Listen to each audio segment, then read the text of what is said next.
உரையாற்றிக் கொண்டிருந்த நம்முடைய நிகழ்ச்சியெல்லாம்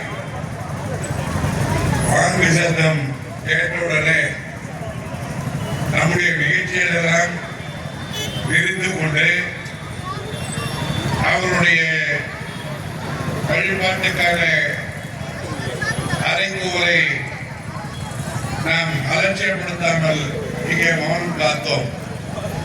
அதுதான் திராவிட முன்னேற்ற கழகத்தினுடைய, திராவிட பாரம்பரியத்தினுடைய, திராவிட அந்த மாண்பினுடைய ஒரு சிறப்பாக 100 ஆண்டு காலமாக இந்த நாட்டிலே திராவிட முன்னேற்ற கழகமும் திராவிட ஆட்சியுடைய முன்னோடியான நீதி கட்சியிலிருந்து பின்பற்றி வருகின்ற ஒரு சம்பிரதாயமாகும்.